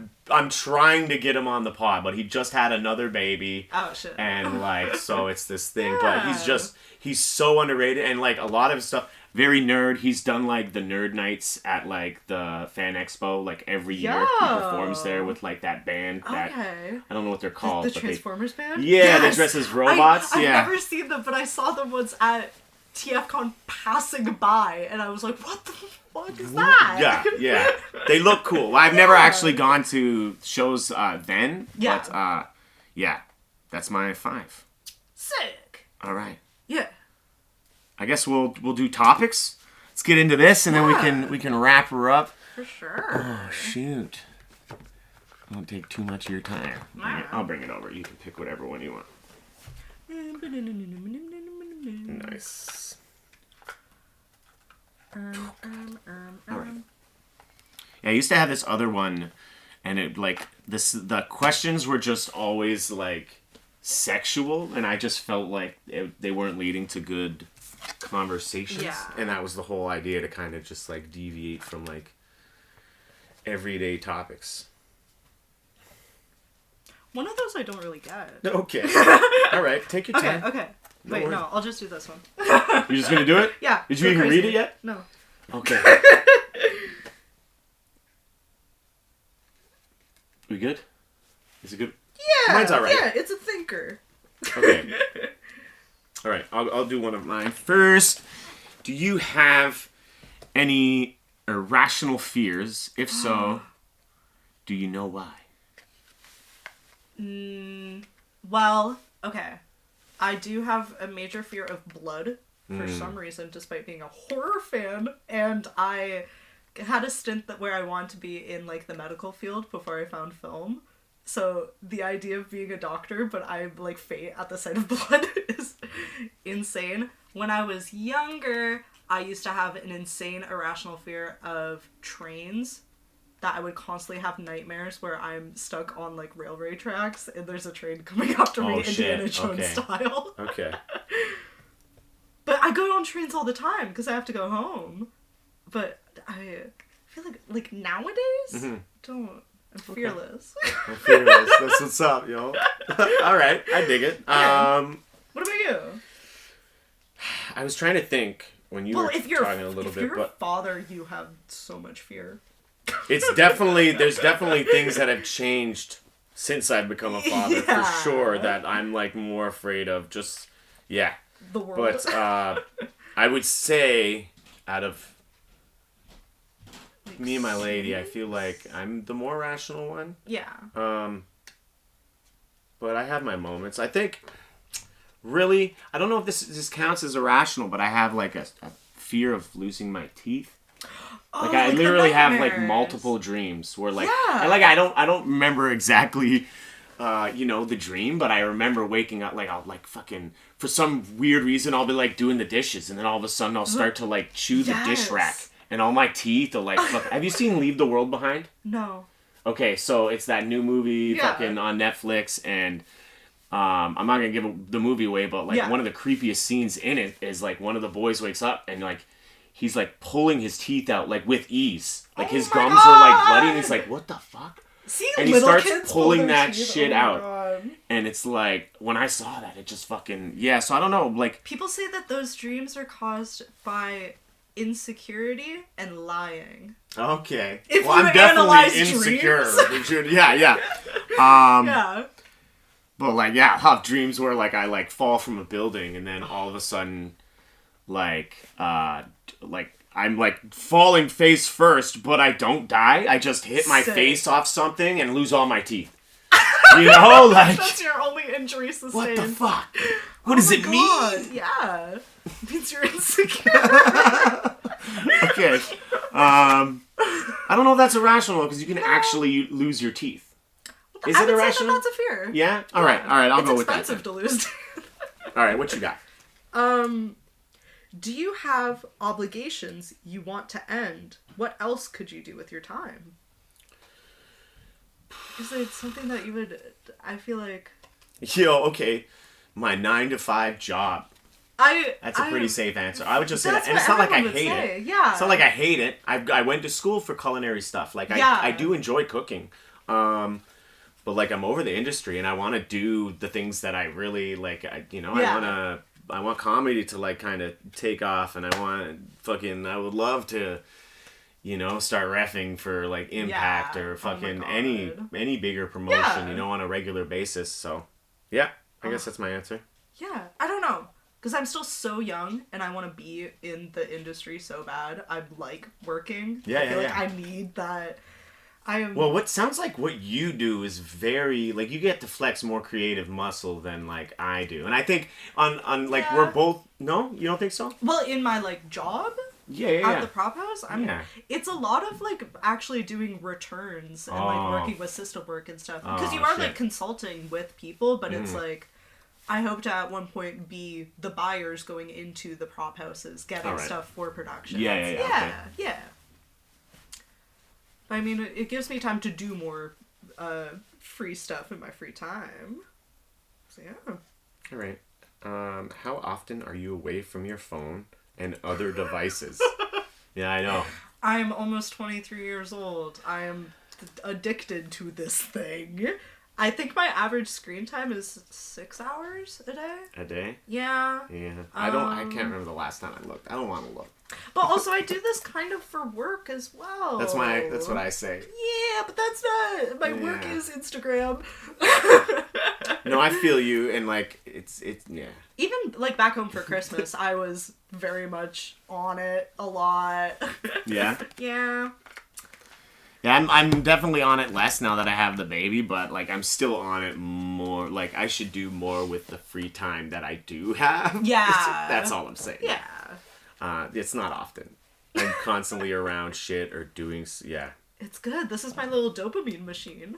I want to eventually, because I know it's, like, the healthy thing to do.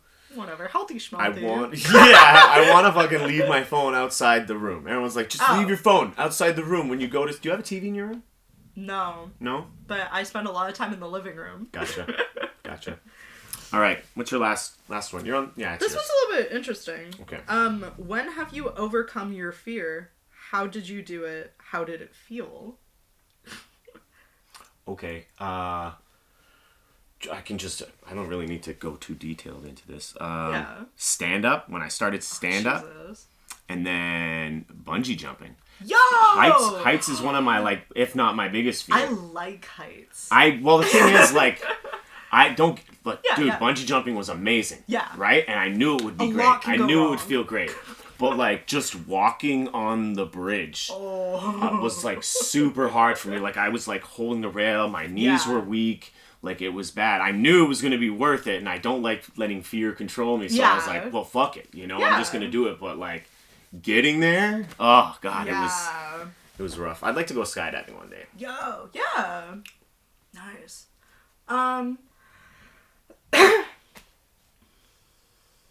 Again, no fear. All right. I guess maybe I'm the only one in my family that's moved away for school. So I am 500 kilometers away from home, and being like young directly from high school, just being like, okay, I'm gonna go live in essentially the most expensive city in Canada. And I did residency for my first year, but I didn't get accepted into residency until about a week before I started school. So it was so long that it's like, I'm going to Toronto and there's a chance that I may be homeless. But, I mean, that was fun. It was so worth it. I mean, living in Toronto is a little bit of a gamble in that way, but I consider it very, very much worth it. And I also say getting my first tattoo. Yeah? That was scary, because I didn't know what it was going to be like. Yeah. And I'm scared of needles. I'm deathly terrified of needles. Too. I'm not big on, and, like, looking the way I do. Yeah. People would generally think, like, but anytime I go get blood taken or any kind of... It's horrible. I have to lay down. I can't look ever. And, yeah. like, I've had, like, a couple nurses, like, throughout my life just be like, really? Yes. You know, I had this one... Especially this arm that they're, like, between all of my tattoos, they're like, I have to lay down and curl up. Makes sense, but it does make sense. Yeah. And it's like, this is art, it's permanent, it's like a different kind of thing. I don't know. It's For a different me, needle. I made it. Yes. Yeah, I made it different. All right, I guess we'll get out of here. You can tell these people know where to get at you if you like. Yeah, all of my work is on Instagram usually, but I'm on Instagram, Twitter, Tumblr, and soon to be a website. Hopefully soon in the new year. I'm learning about e-commerce, but I'm all at Midwonder. So mid, like mid, and wonder, like thinking. It's an Owl City lyric. Oh, is it? Yeah. Okay, all right. Here it is. Yeah.